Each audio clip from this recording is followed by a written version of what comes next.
جايين هذا شكلك ماما.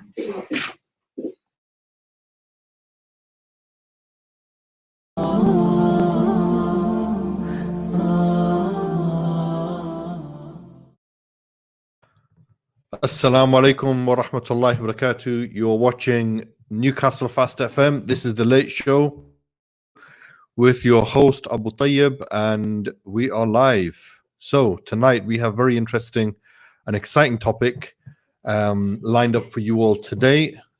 Let me introduce my co-host first of all, Brother Jamal. Assalamu alaikum. Wa alaikum salam wa rahmatullahi wa barakatuh. And AT, yet again, you're coming up with another magnificent topic, subhanAllah. This is going to be a very interesting one, and I'm going to try to have a little bit more input today, but most of the time with these topics, bro, I just like to sit here and listen. But inshallah, today is really another one which, inshallah, we're hoping we're going to get a lot of information from. So, yeah, looking forward to it, bro. Bro, I need you to jump in there, yeah? So I'm sure you've got a lot of examples you can give as well from your life to share in this. Absolutely. Yeah, absolutely, bro, for sure. And have you got your health advice ready? Health and fitness advice for the end? Yeah, hopefully. Like the last time I was on, we didn't get a chance to do it because, again, the topic was so amazing. SubhanAllah. We went over by how long? Maybe nearly an hour. 40 minutes. 40 minutes, yeah. So we didn't have a chance to do any health stuff. But inshallah, we'll see what we can do tonight. Good. Let's have a look. Let me introduce our guest. Let's go straight into it. It's our beloved brother, one of our teachers, one of our older brothers, one of our mentors. He's been around a long time, involved in the da'wah. He's studied in many different places, abroad and locally. He teaches. Actually he's also an author and publisher. So he's got many books written. One of the books that I'm going to introduce in a short while, that he's written, I'm going to introduce because he's going to do a whole weekend on it with us, inshallah, called Defining Legends, which I highly recommend everybody get. And he's also the main person behind the website salafimanhaj.com. So let me introduce our dear brother AbdulHaq Kufi Al-Ashanti. Assalamu alaikum. AbdulHaq, assalamu alaikum. You have to unmute your mic, bro. How are you doing, bro? You okay?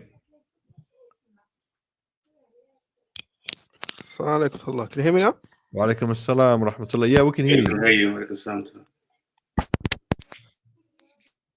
How are you? It's clear from our side, yes. Alhamdulillah. Alhamdulillah. How are you doing? Okay, good. How's your Ramadan going? Alhamdulillah. Alhamdulillah, good. Let's get straight into it, bro. I mean, we've got a lot to talk about today. It's a very interesting topic, as Brother Jamal mentioned. There's going to be a number of things that we're going to cover tonight. So tonight's topic is going to be an introduction to the subject of white supremacist extremism. So let's kick that off straight off the bat. What does that actually mean, AbdulHaq? What does white supremacist extremism actually mean? Bismillah. آله وأصحابه ومن يتبعهم بإحسان إلى يوم الدين أما بعد. Okay, so this topic is, we're looking at a type of extremism which has more recently, I'd say probably over the last decade, has been slowly increasing and becoming more virulent. Although it's always been there, it seems to have resurfaced probably over the last decade. So whereas you could say from about the last 20 years or so, we've had problems between people within our own ranks in terms of a bit going overboard and going towards certain harmful narratives with regards to how they understand Islam and implementing it, and that has led to violence, it's led to killing, it's led to murder, it's led to people involved in harming innocent civilians far away from any kind of battlefield and that kind of thing, and essentially terrorism. What has happened? So what as Muslims, we've had to deal with that for about 20 years or over. Another type of extremism which is resurfacing more so now is that with regards to another harmful narrative, which is a narrative of white supremacist, extremist narrative, which has resurfaced. And it's always been there. Hmm. It's been there. Yeah. it's White been there supremacy has since, always say, been there. How long has it been there for? How long can we go back academically and see the sort of effects of white supremacy? well, it depends really how we're looking at it. We could, so one could argue that it's been there since the time of since the time when the Muslims first entered Europe in the 8th century. One could argue that it's been around since then.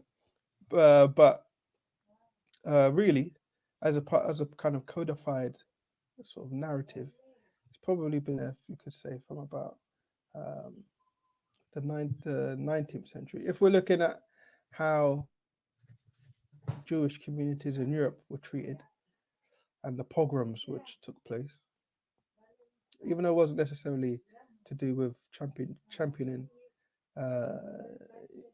something which was codified as white supremacy per se. Essentially, that's what it kind of formulated, these kind of ideas, certain core principles around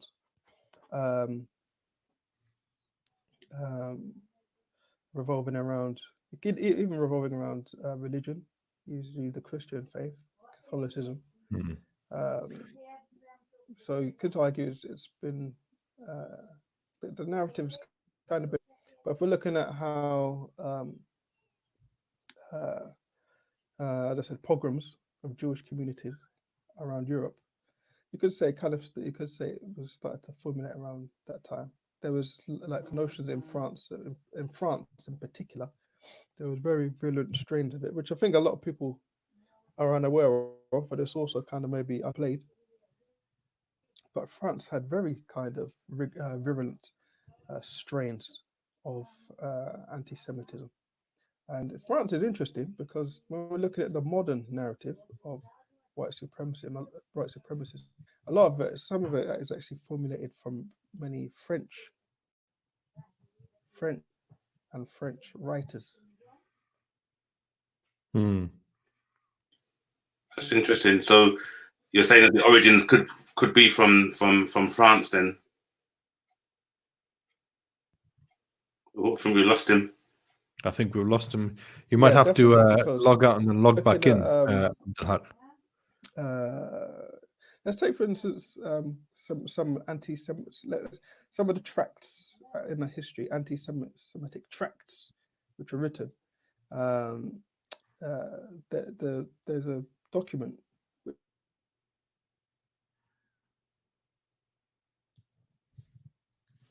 That's a real shame, subhanAllah. Yeah. Just when we're getting into it. Yes.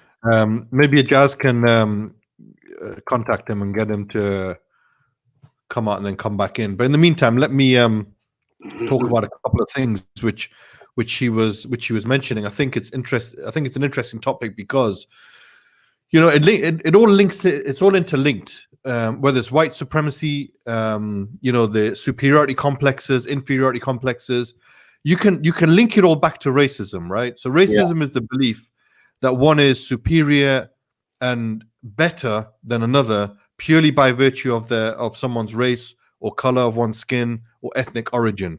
Yeah. And as we know, racism is a social and political construct, right? It's also something which is basically it's man-made. What that means is it's something that we constructed in our minds as human beings to decide who is better and who is superior and who's inferior based upon the idea of, like I said, either could be on someone's skin color, could be on somebody's ethnicity, or whatever it might be.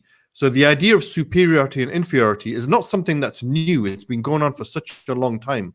Mm-hmm. And when we look at it from that perspective, race is a very fluid concept, as many academics mention. And these, and you'll find throughout history, this idea of race and racism, superiority and inferiority of cultures has changed over time from being because of someone's caste or somebody's social class or it could have been based upon somebody's biological differences, as we mentioned. That's the more common one that people understand it from, in terms of race and racism and superiority, inferiority complexes that people have. The main one that people focus on is biological differences, i.e. skin color, ethnicity, etc. But prior to that, it was based upon caste, social class. Even after that, it was based upon religion, and more recent times based upon culture as well. So you find a whole number of differences. Yeah. Because it's a social and political construct, that it's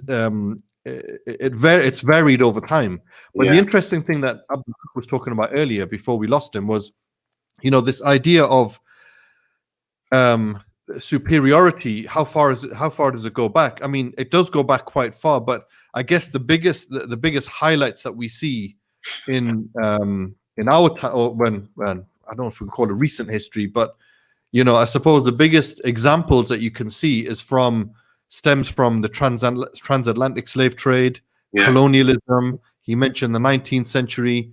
The idea that the white race is superior to other races, hence the butchery and annihilation of the savage brown and black people around the world, in order to push and progress a certain narrative, if you like, right? So this is why it was, if you look at Australia, for example, when the British went there, they justified their butchery and annihilation of the Aboriginal people based upon this white superiority theory, saying that, well, these Aboriginals aren't really fully human. They're not fully human beings, and that's why they used to call them fauna and flora, right?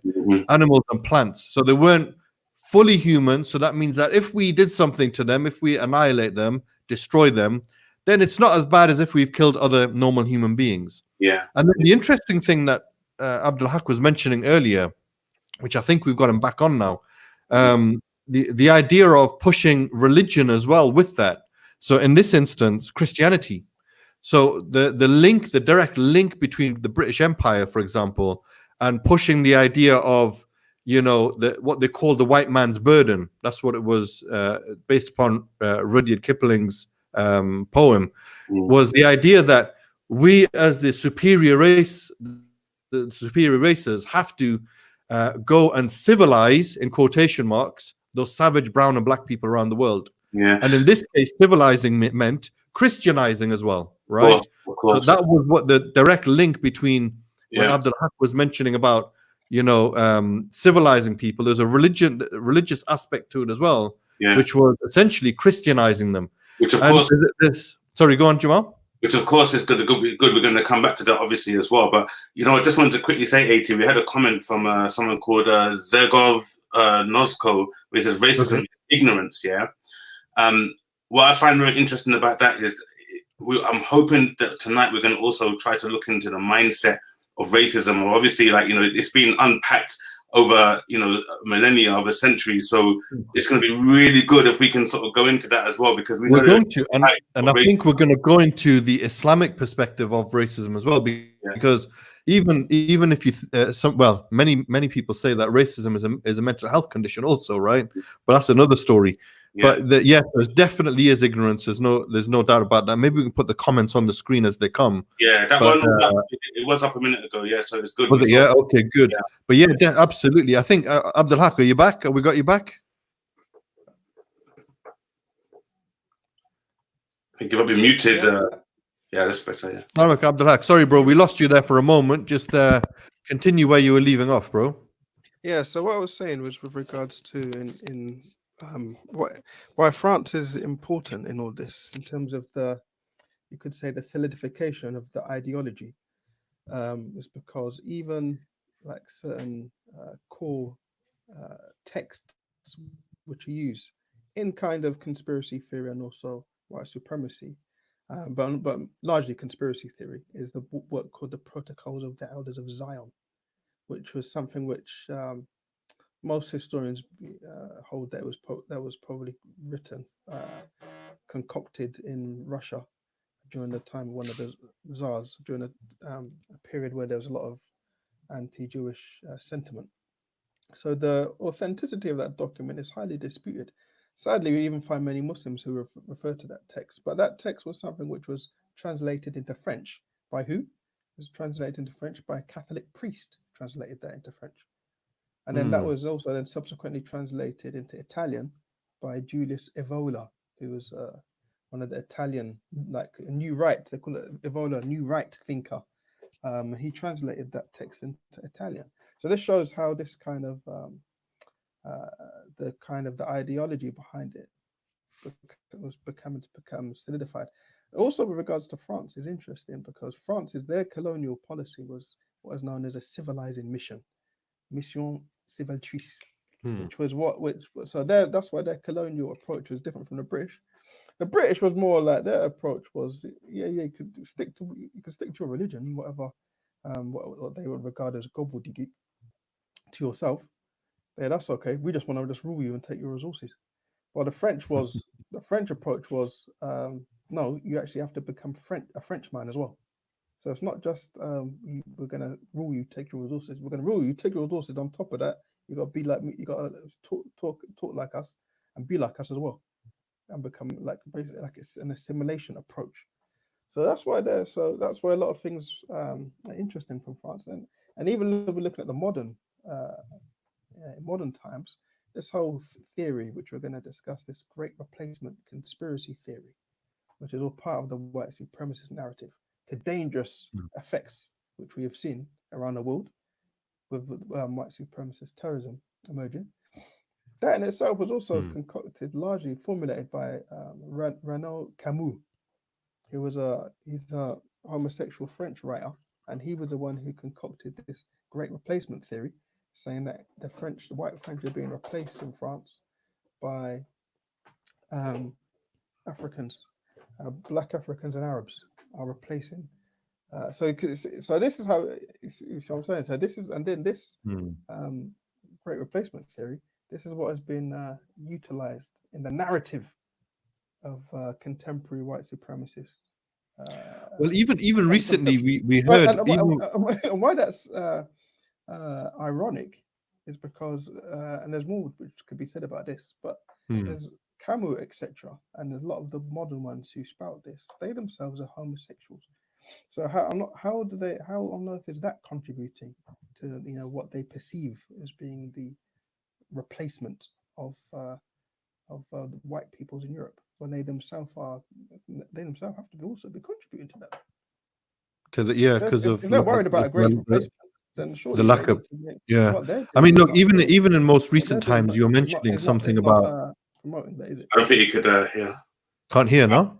Yeah, I was AbdulHaq, can you hear us? Yeah, of course, yeah. So basically, I was just going to mention, even in more recent times, you were talking about something that's quite interesting about the French, and the idea of white supremacy. Even if you look at, even in the midst of a global pandemic, right, where everybody is being hit by this COVID-19 coronavirus, and we're looking at ways in which we can deal with this really huge global problem. It was, if I'm not mistaken, it was the French who were even considering, right, let's do our trials of vaccines in Africa, right? Let's try it on the Africans first before so we can perfect it, and then we can use it in France and Europe, right? The vaccines once they're done. So if they die off, they die off. It doesn't matter. We're not going to try it on our own people. So this was something that was quite recent. Does that contribute? Is that linked to what you just mentioned there? Yeah, definitely. I think there's this sentiment. Also, I think it's probably, I'm not sure the few details with regards to that. Maybe it was just a couple of foolish French guys having just a thought experiment. But the fact that that was kind of just discussed like that, even if it was a thought experiment, the way that they're just casually talking about that, this shows what I'm talking about here precisely. Is that their life is the lives over there are meaningless in comparison to us as Europeans. This plays a role in that as well. But how they're able to just think that they can just stroll into Africa and just conduct these tests, I think that is something else which is incredulous. I mean, how on earth is that the concept even entertained in the African countries, the leaders of those African countries, or is it a case of a bit of money? Yeah, well, this is what needs to be looked into. What's going on here? But I think on social media and on YouTube and stuff, I think a lot of there was a lot of that's kicked up a lot of controversy with regards to all that. So yeah, I think it was mentioned that those two were just that those two particular French guys were just sort of just talking, like thinking out loud. But this is probably what they're actually. This is probably what they're actually thinking. This is the problem. Yeah. Yes, interesting. Let's go back a little bit about, you mentioned something about the idea of this sort of white superiority complex and where it all sort of stems from and comes from. Do you think that, because you mentioned a distinction between, which was interesting, between the French and the British, but then we look at, if we look at history, the way that in which the British Empire went around the world and when they were conquering different lands and cultures, literally annihilated cultures and tribes in some cases. But there seems to be, based upon academic research, there seems to be a direct link between, transatlantic slavery, stroke colonialism, and scientific racism and eugenics and things like that. So, even if we look at, for example, this idea of people are brainwashed to think that some groups are inherently better than others. And in this instance, many people who believe, or many even nations believe, that white is better than all.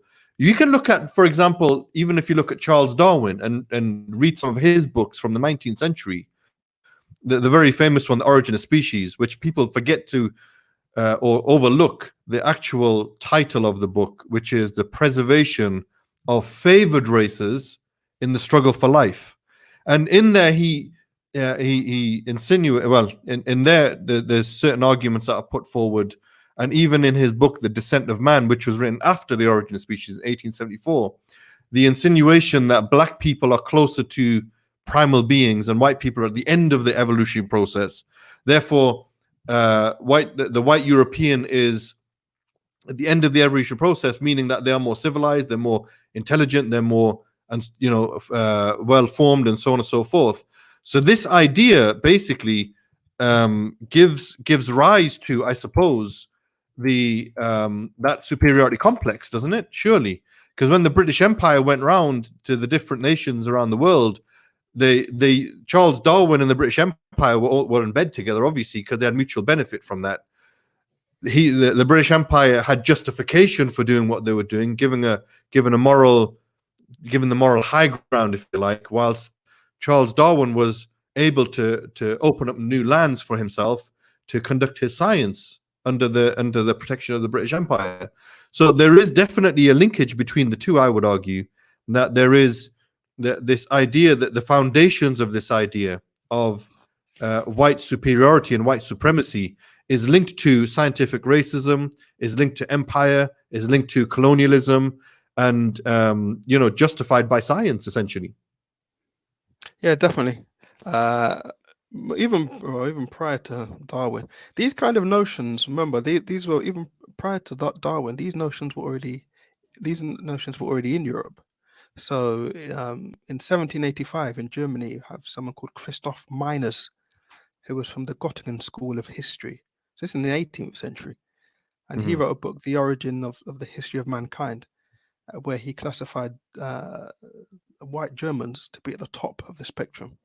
But he also, but Meiners then also referred to what he called dirty whites, which were the other, which were all the other Europeans who were from other nations, particularly sort of in the Mediterranean. He referred to them as being dirty whites. Right. Okay. What does that mean? Who's he referring to?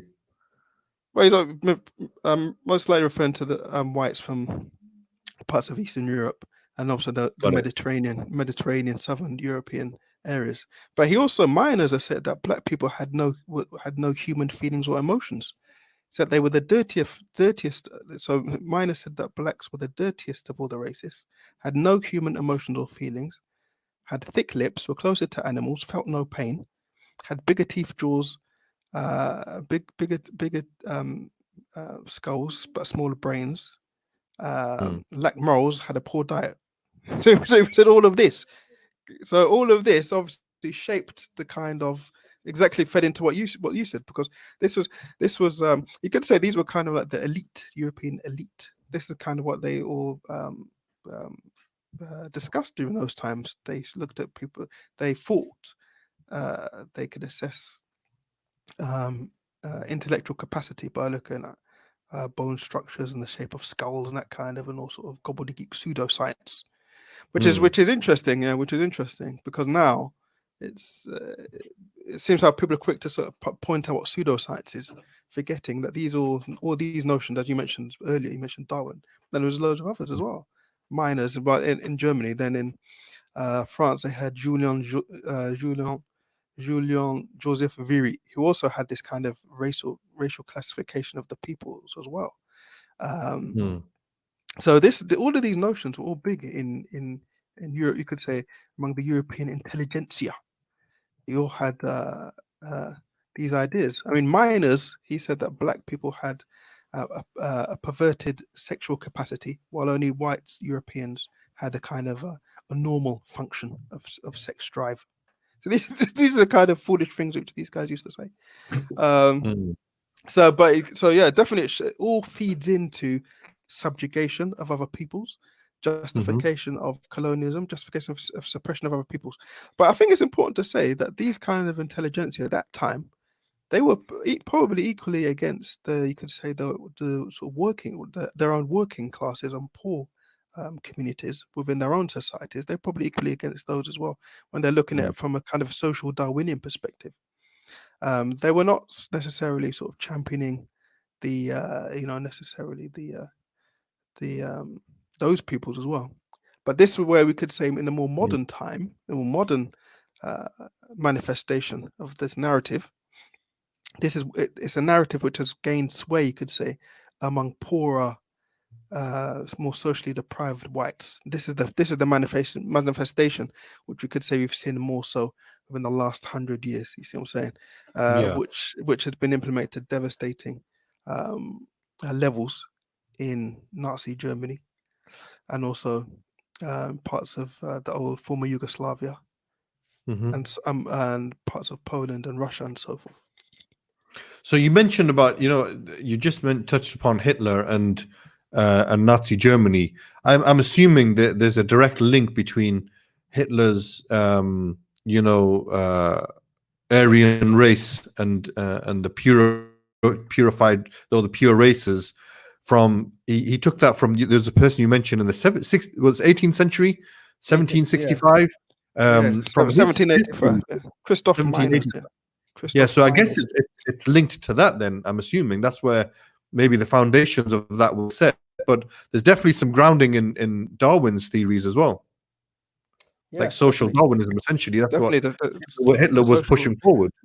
Yeah, and this is something which some of the Darwinians, they try to sort of brush under the carpet, especially the modern ones. But yeah, the strains which have come out from the ideology of Darwin has definitely led to these social Darwinian notions which have trickled in and have impacted virulent forms of racism, which has led to violence and harmful narratives over the world.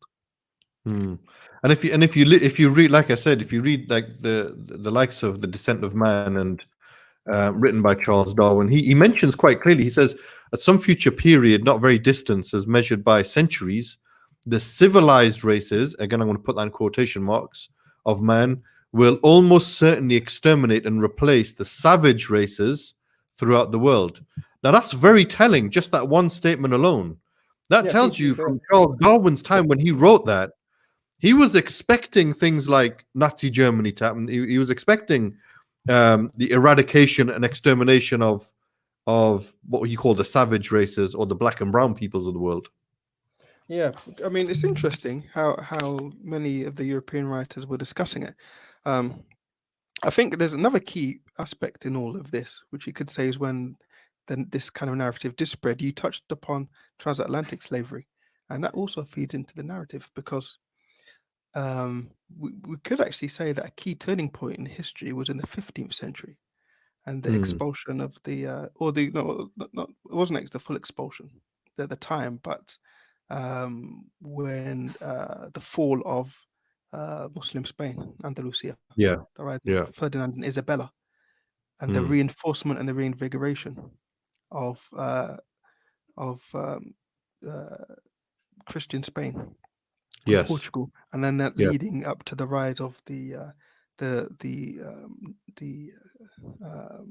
journeys of discovery, you could say, within Europe, when they travelled all across the world. Columbus All of that, and co. yeah, Yeah. all of that is interlinked, really, because that's when you could say that was the reinvigoration, the reassertion of European identity after centuries of being sort of plunged in backwardness and so forth.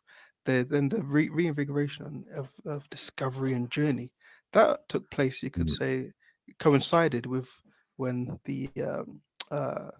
with the rise of Isabella and Ferdinand, and the sort of, you could say, the honing back of the Muslim communities within Spain in particular.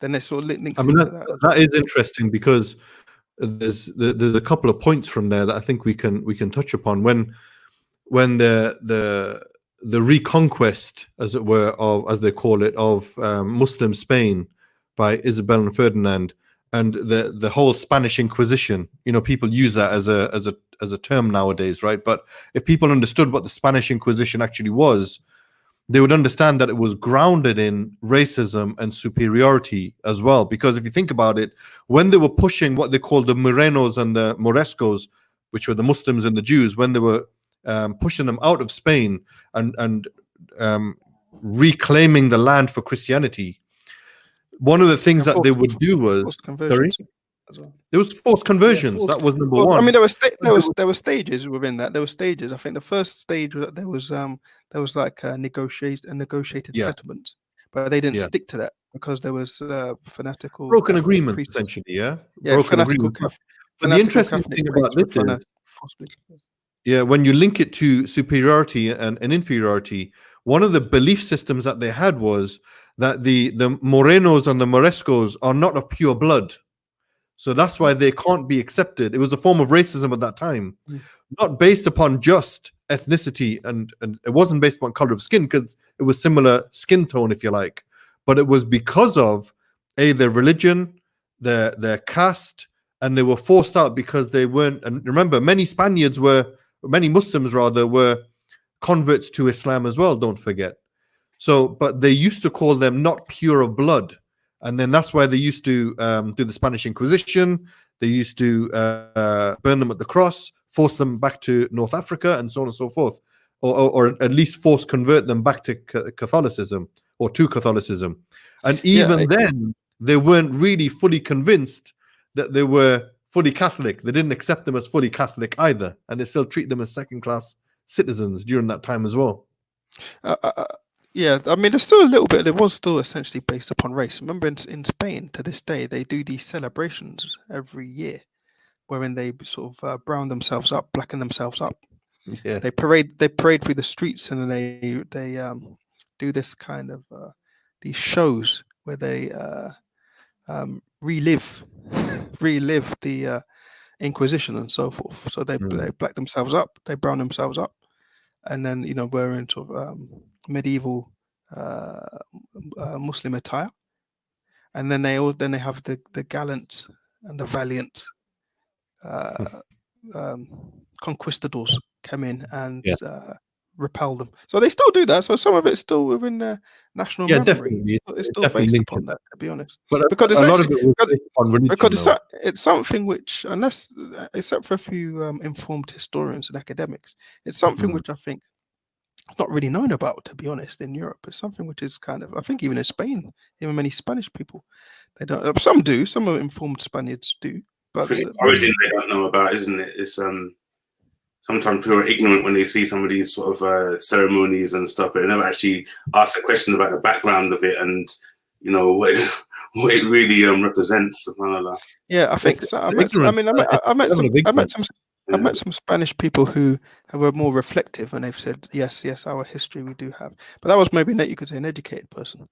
But it's still something which was obviously totally quite suppressed to be honest, not just in their own memory, but you could say not in Spanish memory, but in the memory of the Iberian coast generally, and then also in the memory of Europe. It's something which is kind of denied, you could say. So people talk about sort of types of denial, historical denial, whether that's Holocaust denial or so forth. But there's also that denial as well. There's the Islamic denial of the role Islam played in Europe. That's totally denied as well. Completely kind of brushed under the carpet as if it didn't exist. I think this is something which is like an Achilles heel as well, which some of the we could say especially like the modern propagandists, modern atheist propagandists, they totally brush under the carpet. And there's this notion where they hold that Islam didn't really do anything. Didn't contribute, basically. Didn't really contribute. That's completely, that's a complete, just complete historical denial, intellectual, and it's intellectual amnesia, and it's completely, it's not a credible notion. It's just something which is totally a propaganda tract to say that kind of thing. No, absolutely. I think there's a number of things that we could talk about with regards to white supremacist extremism. So, white supremacy is something that is I don't think many people can deny is in actual existence, because it's been going on for such a long time. And if we're going to be honest about it, there's a global it's a global issue even up until this day of civilizing people, trying to, as they say, they bomb them into democracy, right? We even see that in recent times. You've got this idea of, we hold the moral high ground and we're going to come and civilize you. And the classic example of that one is, I suppose, is Afghanistan, where we're going to liberate the women of Afghanistan and we're going to come and get rid of the existing power that's there, and so on and so forth. There's this moral high ground, a superiority that they have, that our culture is the best. That means that we have to, even if we have to force it down you, you're going to accept it. And we saw that in Iraq, we saw that in Afghanistan, we see that in different places in the world today, that you people, and it comes back to this idea notion of the white man's burden, that the savage races don't know how to govern themselves because they're uncivilized. We have to govern them, or we have to show them how to form government and civilization and so on and so forth.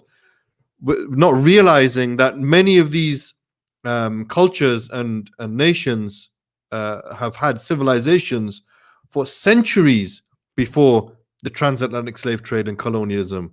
They've had, civilizations based upon their own religions, in particular Islamic civilizations in particular, for centuries before that. So this idea that, our culture, our civilization is better and more superior based upon race, and this is the key point here, based upon biological differences, is the problematic area here, because even up until the early 20th century or mid 20th century, we saw human zoos, and this is ridiculous, that you had human zoos in major cities of Europe and even New York, where they would take and kidnap people from the African subcontinent, the African continent and the Asian subcontinent, and bring them and put them into zoos that people can go up at and look at. This is something different. And look how the point you were making earlier, that they're closer to animals and so on and so forth, that they made literally human zoos. It's crazy when you look at it and how recent in actual history it was. There are one or two cases of where they were actually agreed to do it as well, to become exhibits in these zoos. At least one case that I can remember. But again, it just goes down to something which I've always wanted to get, into the heads of even, subhanAllah, historically, Africa, and how, certain things were allowed to happen. And it's very, very deep. It's very, very deep, subhanAllah. But this attitude that we saw in Europe, as you said, AT, it's ignorance and arrogance, a bad mix. This is from Gregor Nosko again, another comment. But just what we saw there, and and how that sort of progressed into what we have today. This is where it's kind of something which we really want to get into the more details out of, I think. SubhanAllah. Yeah. Let's read out some of the comments, Jamal. What have we No, got? there aren't that many. I mean, it's really just. I would like to say his name properly. It's okay. Zahir Iqbal says, "Assalamu alaikum, rahmatullah, brothers. Wa alaikum salam, rahmatullah." Assalamu wa rahmatullah. But yeah, we're just getting some. We've got a new comment here. There's white fragility where white people are not acknowledging that white supremacy exists due to various reasons. Yeah. Let's touch upon that. AbdulHaq, why is it that certain people don't accept or recognize that white supremacy exists? What are the reasons? Good point. So I think one of from what myself and some of the brothers have been researching, is that because some of the core aspects of the narrative in the modern world has become so pervasive in terms of, you see what I'm saying? Some of the core white supremacist narrative, they're kind of they're mainstream now. So you could just switch on the news, you can hear someone spouting off something from the actual narrative from white supremacists. So I'm saying, whereas but it's going. Why is it going under the radar?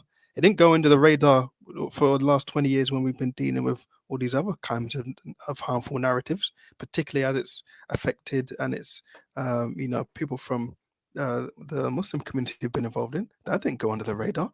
That was monitored with and picked through with a fine tooth comb. but now, no, it's not. It's been mainstream now.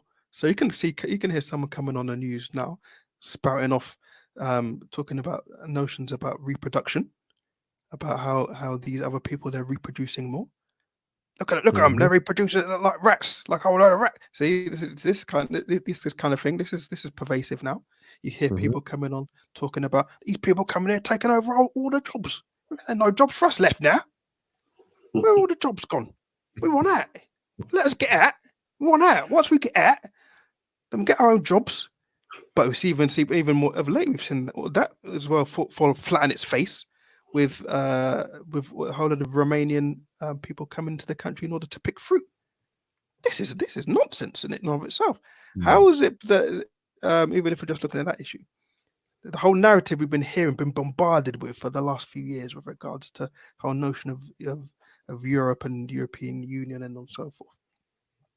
But even now, within this time of crisis, they can't even find adequate people within their own country, within here in the UK itself, to work on farms to pick fruit. When we were young, when we was like about 16, growing up, I remember when we used to want to make money, this is the kind of jobs we used to do, because we used to know that we could make good money in it off it. Where's that sentiment gone these days? Where's that work ethic gone in the modern era? So what people become suffice with, sitting at home on the either banging away in the online realm or coming out on TV and spouting off these things. All of these things are feeding into this narrative, what we're saying. So the emphasis of in the modern manifestation, we looked at the past, but in the modern time, this narrative is impacting more, we could say, from the more deprived parts of Europe. You see what I'm saying? During times of economic turmoil and crisis, this is where this narrative then rears its ugly head again. So you see what I'm saying? As we're seeing now, they're using and the aspects of the modern narrative are what? Reproduction. That's a cool one. Hence the Great Replacement Theory of Camus. Economy. Emphasis on the economy. Emphasis on as well, we could say how these people are invading. There's an invasion. This is a key term. An invasion now. Europe is being invaded. The impending and inevitable death of Europe is approaching. The doomsayers. This is all of this narrative is feeding in, but there's no one kind of bringing that to the fore. There are people in the mainstream regurgitating this stuff, and this is what we're going to also get to. It's also going to look at, hopefully, within these sessions. But you see what I'm saying? These aspects of this narrative has been mainstreamed now, and that's probably why no one's picking up on it, because it's just been totally mainstreamed. There's people who write in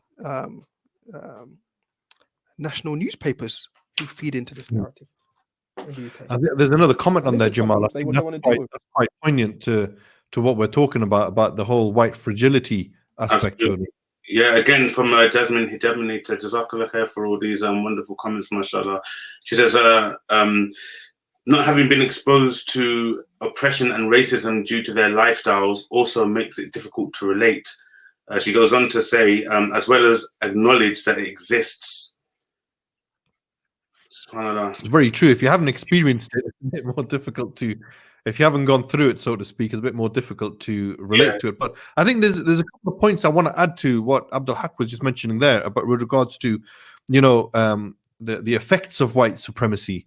And we've seen the rise of, you know, especially in the deprived countries, but even outside the deprived communities, even within these countries, right, like UK and France and Netherlands and other places like that. You find the rise of the far right. They call it far right, but really they're fascists and they're racists. Let's call it for what it is, right?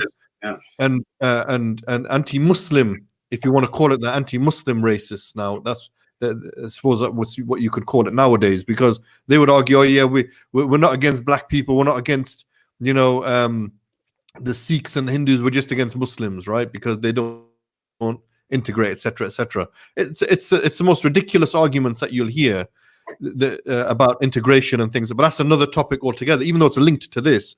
But what are the effects of this when you start getting foot soldiers? And that's essentially what they are, foot soldiers, based upon these ideologies of superiority, fascism, racism, white superiority, and white supremacism. Then what's the effects of it? Then the effects are very simple. We saw Thomas Mayer, who killed MP Joe Cox in broad daylight, in the exact same fashion almost as AbdulHaq murdered Lee Rigby. But look at the double standards in which it was reported, the way it was reported, right? One was reported straight away as a terrorist, as, you know, as a murderer, the ideology, religion, everything was mentioned. The other one, on the other hand, was again brutal. He shouted Britain first when he was murdering MP Joe Cox. And then what did Britain First leader Paul Golding say? He said, "Oh yeah, you can't use that as a reason to tarnish all of us." But yet he does the irony is he does the exact same thing with Muslims, right? The irony behind it all. But the point is, what's the effects of this? One is you get murder on the streets of the UK. And MP Joe Cox was a high-profile one, but what about all the other murders of Muslims based upon this white supremacism ideology that is happening? Equally, if you look at Anders Breivik, how many people did he kill in Norway based upon his white supremacist ideology? And you can even go, so many examples in America, but you can even go to New Zealand in recent times, going into mosques and literally shooting people. And the youngest victim was a 3-year-old girl. Imagine that. How twisted a person's got to be based upon his ideology or the ideology of white supremacy, that you're going to murder a 3-year-old girl point blank. I mean, these are the effects. Yeah. What's interesting though, brothers, is what we've discussed about how some of the aspects of this narrative is pervasive and has become mainstreamed. If we track back slightly, we can find that even aspects of the white supremacist narrative, it had mood music provided to it. White supremacist terrorist narrative had mood music. I remember before, about 15 years ago, maybe AbdulHaq, you remember this, there was much talk by some certain think tanks, quite disingenuously as well at the time, where they were saying, yes, all of this Islamic terrorism has got mood music provided to it. They're not saying anything now. These same think tanks, like disingenuous, like Quilliam and the others, they're not saying anything now, though, are they? But where's the talk about the mood music being provided to the white supremacist narrative? Well, they're not talking about it. So let us talk about it. So the mood music provided to them has been going on for the last few years. As I said, it's been mainstreamed. We also have what are known as in modern Europe, we have the Enlightenment. We could call them sort of neo-Enlightenment fundamentalists. And then also we have the Zionist Arabia Thimitude conspiracy theorists. Over the last 15 years, we could say precisely, actually about, let's say 20 years, these elements, they've also been feeding into the white supremacist terrorist narrative. Hmm. People, some of these, we could say the Zionist Eurabia, who talk about this notion of Eurabia, Europe is becoming Arabized, Arabized, yeah. and they also talk about the Dhimitude conspiracy theorists, where they hold that Muslims just have this idea where they just want to subjugate non-Muslims. It's just complete conspiracy theories concocted by Giselle Littman, also known as Batior. She uses the pen name Batior. Hmm. These were also feeding into the mood music of white supremacist narrative. We're going to get to that. They're good examples. We have other writers, Melanie Phillips in her Londonistan book. We have Edward May, who used to run the Gates of Vienna website. Robert Spencer of the so-called Jihad Watch website. Charles Johnson of Little Green Footballs website. These people, we could say from about 19 years ago, 17 years ago, were feeding a lot into this narrative. You mentioned before, Abu Tayyib, the likes of Breivik, etc. Breivik was quoting some of these people within his manifesto.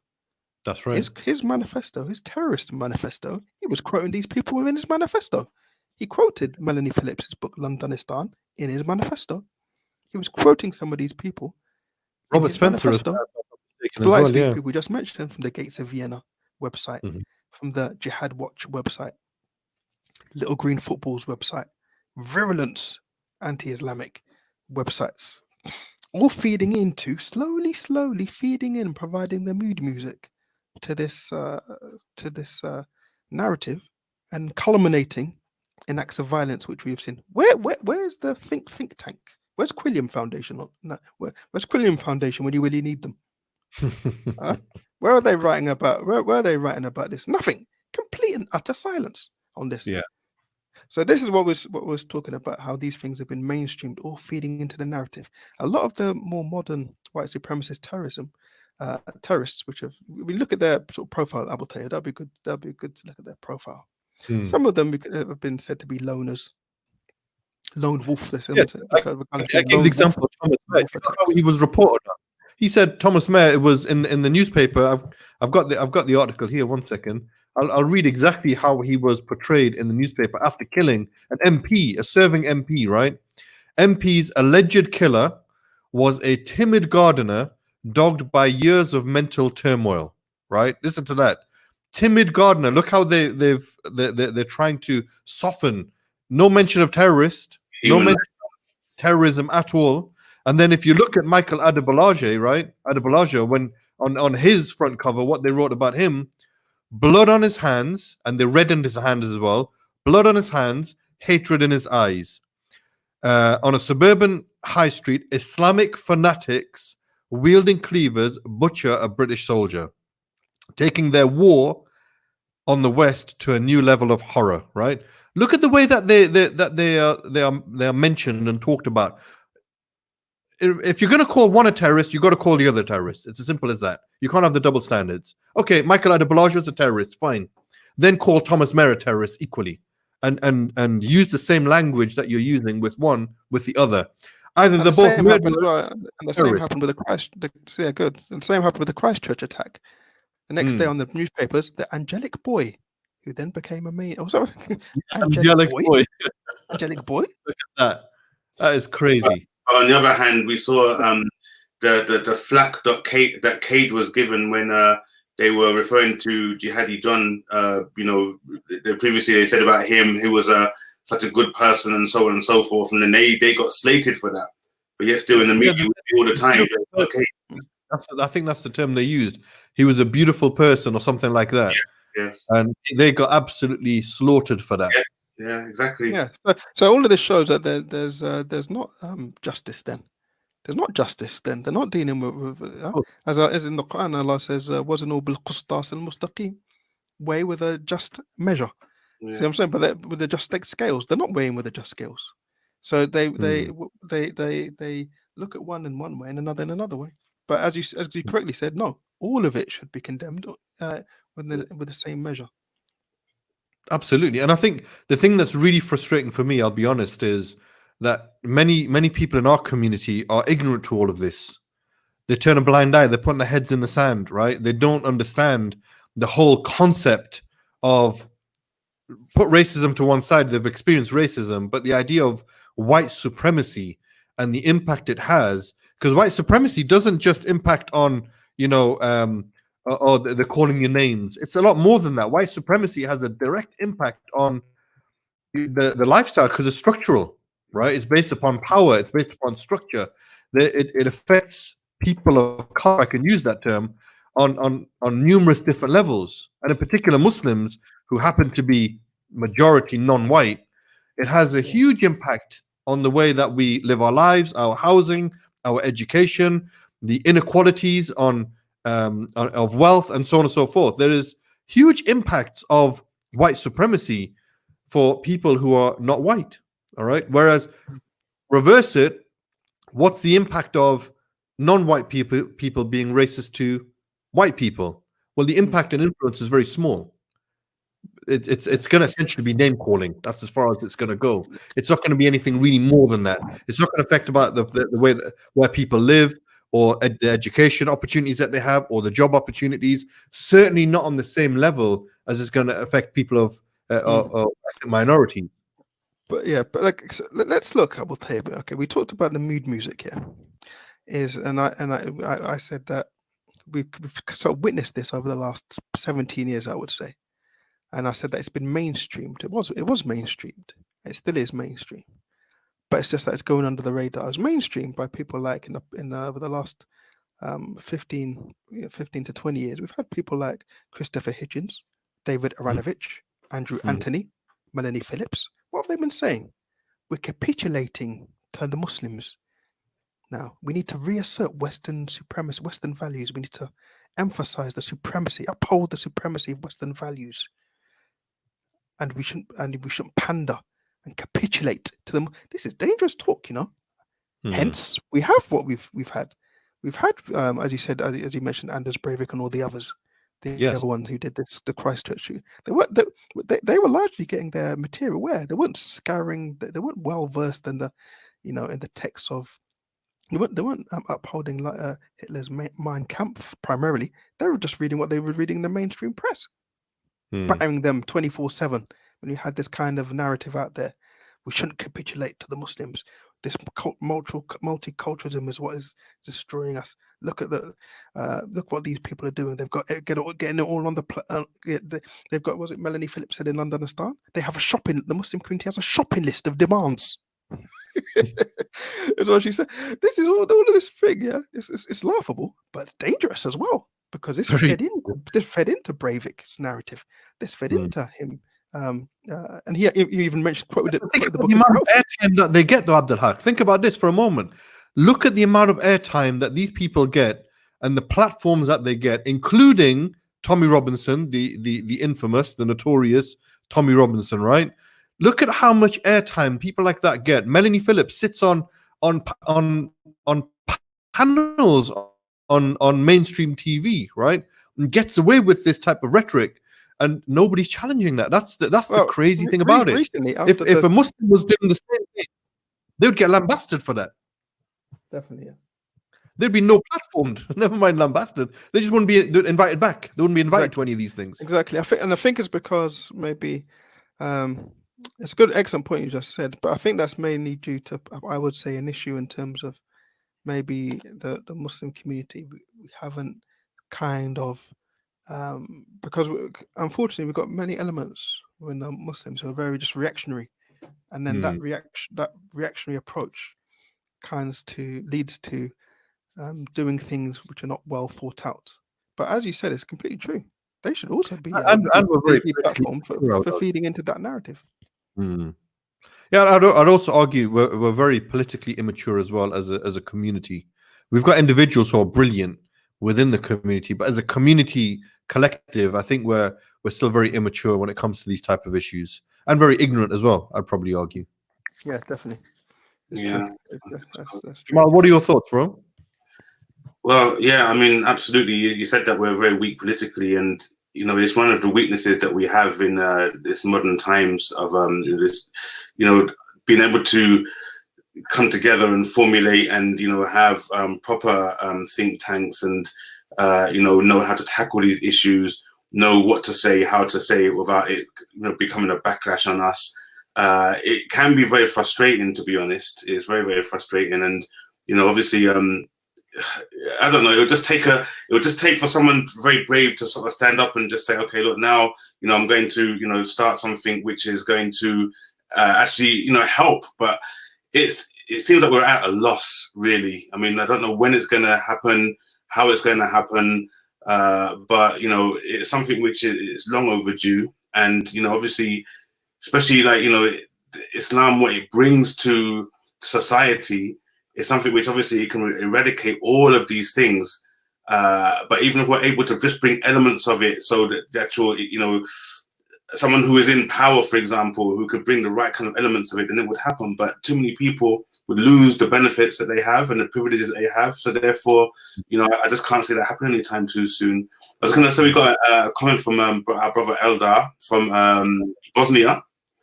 He says, when you are growing up in a glass bubble, you don't have real information about reality.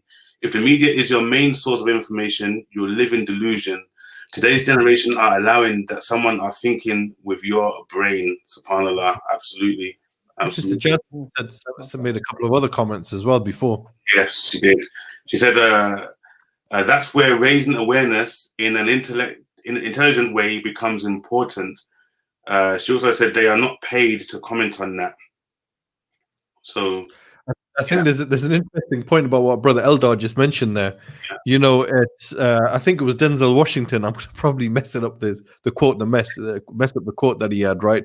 He said something like, "If you don't listen to the media, you're ill-informed. If you listen to the media, you're misinformed." Right? Yeah. So you can't win either way. There's a whole other thing, a bunch of other things he said, which was really on point. So the mainstream media actually essentially is a propaganda tool, if we're going to be honest about it, and if we're going to look at it from a realistic viewpoint, that the mainstream media has its agenda. I don't think anybody can deny that. It has its viewpoints that it wants to push out, the propaganda viewpoints that it wants to push out. And Goebbels himself said it, the right-hand man, the propagandist for Hitler. He said, if you repeat something, even repeat often enough, people will start believing it. And this is what's been happening over the last 20 years or so with the Muslims, pushing the same narrative over and over and over again. And this is the proof in the pudding. Listen to this, yeah? Terrorism, Islam, terrorism, Islam, terrorism, Islam, terrorism, Muslim terrorism. You constantly hear that. You're going to be programmed to think whenever you see the term terrorist or terrorism, you're going to think of a Muslim. And let me give you an example of that. Up here in the northeast, for example, of England, the vast majority of cases and people of interest when it comes to extremism and radicalization is from those from the far right. This is up here in the northeast. This is the statistics that we're dealing with. The vast majority are from those who are from the far right. That's who are the ones who are more at risk, if you like, of going down the route of terrorism. Yet, when you see the posters up around the northeast about if you see terrorism or if you think there's terrorism, report it. What is the first thing that people are going to think when it comes to that? Brown or black person, Muslim. That's the image that's going to be in their mind when they see that term. Oh, if you think there's terrorism, then report it. They're going to be looking for who? They're going to be looking for Muslims who are going to be doing that, not far right fascists or racists. And so this is the point, that conditioning from the mainstream media has been going on for so long that people are actually believing that now. Yeah, absolutely. I think we got that brother was from Bosnia, yeah? Bosnia, yeah. Yes. So that brother, subhanAllah, he's gonna be, in their national memory, they have a lot to contribute with regards to this whole narrative, because they actually witnessed firsthand the terrors of what this kind of far right racist narrative what can lead to. And this is, again, it's a good point, brother. Let me just mention this point quickly. Is that it's important thing to mention is that how Muslims were very, as AbdulHaq alluded to, were kind of lectured in a paternalistic way. Oh, you're not tolerant. You need to be more open. You need to be more tolerant. and so forth. As if to say that obviously we know we do have these elements among us, but it's we're sort of lectured in a patronizing way. We're patronized. Oh, Yeah. we're told no, you need to be more tolerant and so forth. No, but sorry, we haven't had genocide and pogroms within Africa and Asia. We haven't had we haven't been responsible for the slaughter and mass genocide of whole swathes of people. That hasn't happened in Africa and Asia. Yeah, we've had some. We've had, obviously there have been some incidents. We could say in Rwanda, and we could say also in terms of Biafra, Rwanda, and so forth. But that's much on a tribal basis that has occurred. But in terms of the Muslim world, the Muslim lands, that hasn't occurred. There have been some disturbances. You could say there was a pogrom in Baghdad. And sort of riots and skirmishes, but generally, Jewish communities thrived within the Muslim realm and in Islamic lands. We didn't. There wasn't mass slaughter of Jewish communities or of other people on the basis of their religion to the extent which has occurred in Europe. We haven't had the slaughter of. Let me finish the point. Let me finish the point, Abu Tayyib. Let me finish the point. So we haven't had sort of this mass slaughter of millions. You see what I'm saying? Millions of people slaughtered. That took place where? Where's that occurred? In Europe. We had that in Nazi. We had that in Germany. We had it in Bosnia. 300,000 Muslims butchered and 100,000 Muslim women raped, all under the auspices of who?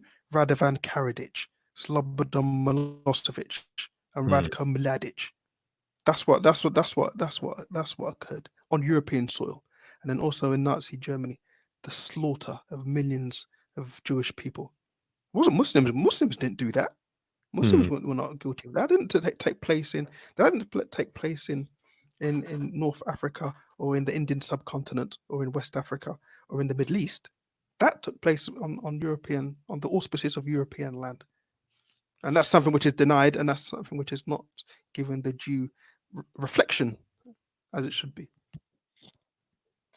Well, in fact, you could even extend that out to, we talked about, the atrocities of the British Empire as well, and colonialism and things like that. So even when you look at places like Tasmania, for example, in Tasmania, you had the Aboriginal people there, and you had we're talking like early 19th century, 18 or something, where the systematic slaughter, kidnap, and enslavement of the Aboriginal people of Tasmania, and the colonial government itself, didn't even consider them as full human beings, and that's how they justified it. So to Europeans of Tasmania, the Aboriginals were basically just destroyed. So between 18 or whatever it was to 1830-ish, the black Aborigines of Tasmania were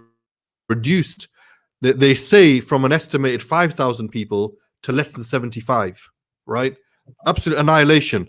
And then what they did with the remaining 75, they put them on an island because of why? Because of a pastor or a priest who basically argued, said, look, don't annihilate them, don't finish them off. I'll take them away and I will civilize them, meaning Christianize them. And then he witnessed in his writings, he wrote, I witnessed the death of the last Tasmanian Aboriginal. There's no such thing as a Tasmanian Aboriginal anymore. They're finished. They're extinct species, if you could call it that, right? Or extinct peoples. There is no Tasmanian Aboriginals left, because he was writing, I'm witnessing the death of the last Tasmanian Aboriginal who was in my care, basically. Yeah. So literally, full populations have been slaughtered and made extinct. So it's not just on European soil; it's outside of European soil as well that we saw this this genocide, this mass extinction. So they talk about white extinction. We're going to talk about in another session anyway. But look at the extinction that's taken place around the globe from the very people who are claiming it's happening to them. So this it's These things need to be talked about and they need to be highlighted for numerous reasons. And one of them is to learn from those mistakes, but also to highlight and deal with the problems and issues that we're facing today.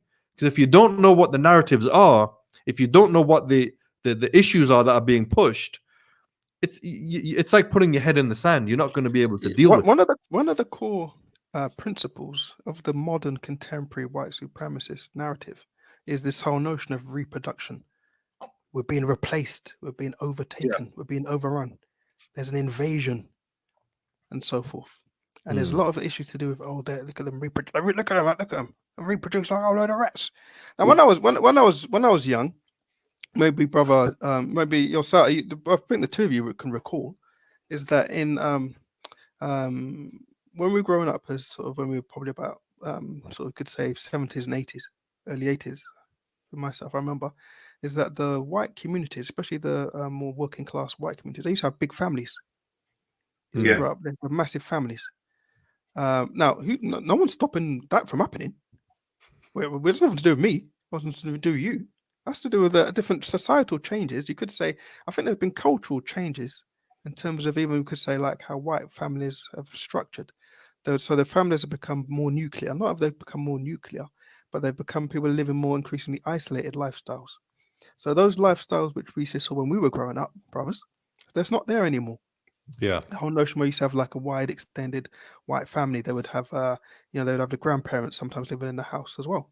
Yeah. That's all gone. That's all gone.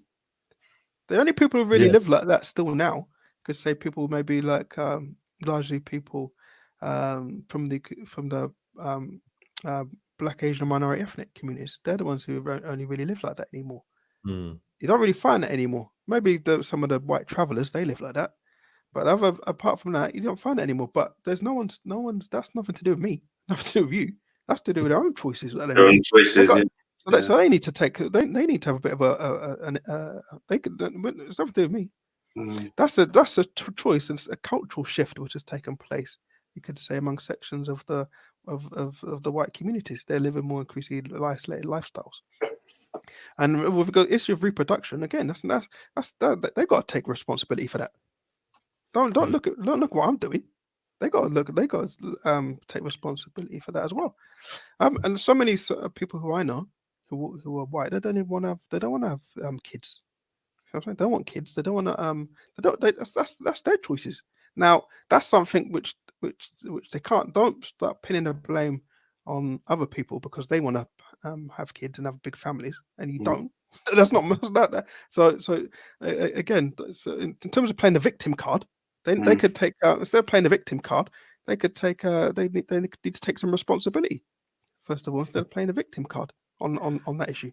Yeah, agreed. I even remember a few years ago, Nick Griffin was trying to do a big campaign for the BNP, a big campaign to try and say, "Oh no, we need to encourage like the white communities to have more kids." yeah, he had a big campaign to do that. He's banging to rights. He wants to do that, but I don't think it's been heeded. But he's fully within his rights to do that if he thought. Don't think it's been heeded though. But no, it's a choice. The new sort of families now is a completely different setup. But that's not our fault. That's what I'm saying. That's not my fault. That's the point. That's the main. That's not your fault. That's within their own remit to be able to remedy if they want to remedy that. Look, AbdulHaq, it's another topic, I guess, but let's also look at the fact that what's being encouraged at the moment. You'll see on TV now many advert. If you're not careful, you're going to get caught with a shock because you're going to see something that's going to be an abomination in your eyes because it's just not something that you're used to. And I guess you know what I'm talking about, but you're seeing a lot of same-sex marriages anyway, and that's been so much promoted and encouraged now that this is another reason why the families are, it's not the same. Yeah, I mean that's another topic in and of itself. We've come to the end of our show for now. But there's a couple of comments, Jamal. If you could read those comments, really, yeah, sure. You can go straight to your health and get some final words from AbdulHaq. Inshallah. today, and then we'll go through health and fitness advice. So no problem. We have a few more topic, comments from Sister Jasmine. She said, at the same time, this applies to the older generation who only watch news on TV and read newspapers. They are influenced very one-sided. So social media has helped the younger generation to have another perspective. Okay, and she says, this comment was in relation to the comment that think tanks aren't challenging biased media reporting against Muslims. Also in Russia, the British Empire itself, and Africa, for example, the Congo massacre by Leopold of Belgium. Yeah. That's actually, just hold on that point there. That's an interesting one. Leopold of Belgium killed nearly 15 million people in the Congo. And nobody talks about that. That's they talk about the Holocaust and the genocide, and rightly so, but no one talks about that genocide and Holocaust. Even more than that, the figures there are figures up to 100 million Native Americans who were killed over the course of a period of time during the invasion of America, I guess, from European powers. Cortez, no Cortez, that Holocaust, 100 million, and look at the racism that was linked to that as well. Yeah. They used to say that they're dehumanized, and this is a current theme that goes throughout all of this what we've talked about, the dehumanization of groups of people in order to justify the murder, slaughter, rape, annihilation. And look at the irony of it all. We talked about we come here to civilize, the white superiority complex of civilizing those savages. But in order to civilize them, they use the most savage ways of doing that, of murdering, raping, pillaging, annihilating, But listen to this statement that was a common statement during the Native Americans, probably the most oppressed nation on this earth for the longest period of time that we can, or one of the longest periods of time, is they still live on open air prisons, essentially, right? Look at the statements that were being said about them. Number one, they used to say, kill the Indian, not the man, right? Meaning destroy his culture. They used to kidnap children, put them in European families, civilize them, being brought up as European, not allow them to speak their languages or their dress code or their cultures. And it was to kill the Indian in them and then make them basically civilized, right? So we're talking about... And then all the while gaining access to their lands. Like there you go. The Black Hills and so forth. There you go. And even if you look in modern times, you got the pipelines that they want to go through the reservations, right? The what they call the Indian reservations. I mean, it's so stupid that they call them Indians anyway. Columbus was so enlightened and civilized. He was aiming for India, ended up lost, right? And ended up in America. This is my man got lost and ends up in America, right? This is how enlightened he was, right? But the point I'm making is that there's so many things we could talk about this and approach it from so many different angles, that you've got this idea of superiority based upon biological or ethnic differences is just absurd if you think about it and look into it. But anyway, there's some more comments, Jamal. I'll let you finish off the comments and then just a couple more. We've got Sister Jasmine again. I visited an older auntie in Austria last summer, and she reiterated exactly that narrative, namely the fear of Austria being overtaken by Muslims. That's crazy. Do you know how many Muslims are in Austria? We've got brothers from Austria coming on Tuesday, Brother Sertaj and Amir. The percentage is so small of Muslims in Austria. It is ridiculous to come up with that statement. And I went there to Vienna. I've been there twice. It is ridiculous to come up with a statement like that. The percentage is so small of Muslims. To come out with a statement like that is crazy. It's crazy. No. But the issue is that this is the problem with that narrative. Is because it's and first of all, there's that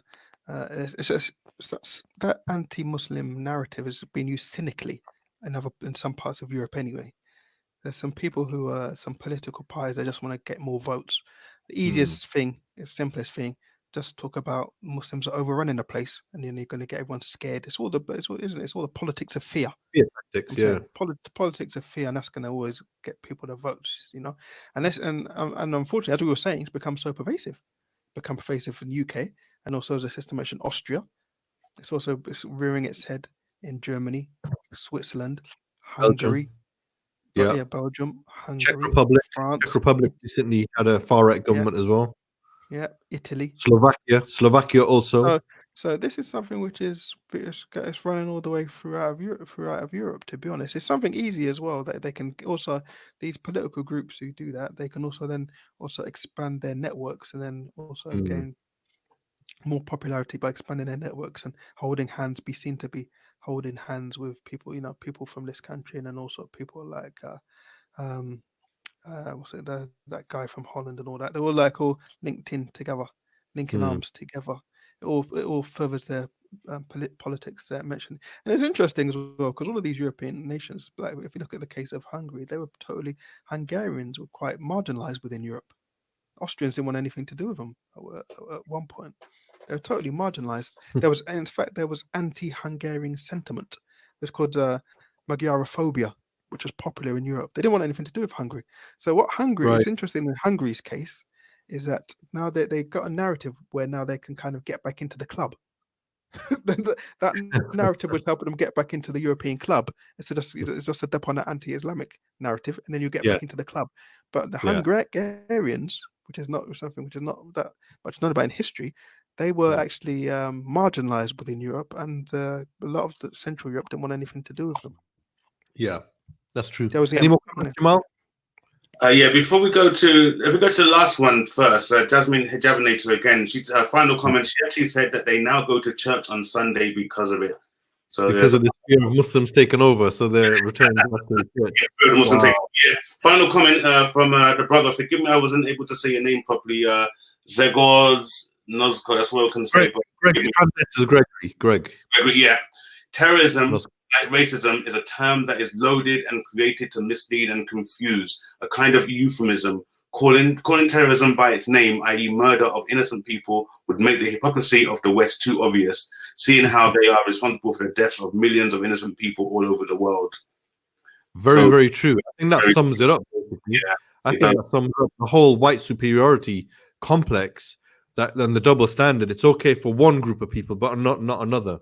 But it's a shame that we didn't have much time to talk about the white superiority and how it could also be understood as white inferiority, given over history, and how certain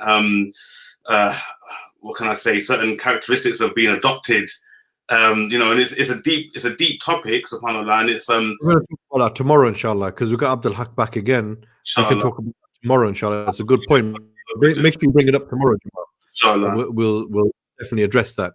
Okay, on that note, let's have a few last words from AbdulHaq. Give us a few last words, and then we're going to go to what we normally do, AbdulHaq, at the end of the show, is have a bit of health and fitness advice from our Muslim CT Fletcher here, to motivate people to get back into some training or movement during Ramadan as well. Yeah, so give us a few words, and then we're going to hand over to Jamal, inshallah. Alhamdulillah. I don't really have much to add, really. We're going to continue tomorrow, inshallah. But just jazakallah khair to yourself, Abu Tayyib, and to Jamal as well for inviting me on. And hopefully we can have more issues which can be freshed out tomorrow, inshallah. Inshallah. All right, CT, it's over to you, bro. CT Fletcher, I wish. Just a reminder, it's like my disclaimer to everyone who's watching is I'm not a personal trainer. I'm not a specialist or anything like that. But because I'm on a journey, and I know how important it is for us all to be trying to get ourselves to a better level of fitness. So basically today, what I wanted to discuss is we are now coming to the second week of Ramadan, inshallah. I don't know what you were eating in the first week at your iftar and suhoor. But next week, inshallah, from this point onwards, I should say, try to make sure you focus on eating really good foods. Treat your food as medicine. So anything you're eating, which is like junk food or anything like that, it's not good for you, especially as you're spending so much hours fasting. That's the first thing. Eat really good food, inshallah, and always ask yourself, is this medicine or is it bad for me what I'm eating, inshallah? That's a very good question to ask. Also, in terms of actually working out, please don't, I know you agree with me. There's nothing that I'm saying that you don't agree with. If you haven't been working out, you haven't no exercise, you're starting to lose shape, you want to get up there and start to actually do something to make a change. So as I said before, just do something. So even after this little reminder now, this little bit of encouragement now, when we sign off today, if you go on the floor, if you're able, and you do one press up, I don't care, then at least it's just a token press up, but you can say, I did something. So don't watch this and then just say, I didn't do anything. So whether it be a press up or a sit up, one squat, whatever it is, brothers or sisters, whatever it is, just get on and do it, inshallah. And the last thing is try and find some form of inspiration. For the sisters, there are many, or quite a few sisters on social media who are trainers. Find someone like that and get yourself that extra little push, encouragement. Brothers, there are many people. Don't go for people like maybe not people like CT Fletcher, especially not in Ramadan, because he does swear and his actual name is more than just CT Fletcher, isn't it? There's something in there which is very yeah. Anyway, so profanity is there, but find some means of encouragement and then just get on with it. But after this show today, one press up or one sit up or one whatever it is, no one is exempt from this unless you have health reasons, inshallah. And that's it, really. We're going to wrap it up there, inshallah. So we'll be back tomorrow at the same time, midnight, inshallah. And we'll have our special guest, AbdulHaq Kufi, back again. So we're going to continue this discussion on white supremacist extremism. We're going to talk about, the inferiority complexes around that. We're going to talk about go in a bit more detail as well with regards to some of the issues that we've touched upon today. In particular, tomorrow, I think I want to drill down a bit more on the whole issue of the great replacement theory. I think that'll be interesting to drill down a bit more as well. And hope to see you back then again, inshallah. So make sure you tune in. Jazakumullah khair, everybody. And we'll be back tomorrow, inshallah. Assalamu alaikum wa rahmatullahi wa barakatuh. Wa alaikum assalam.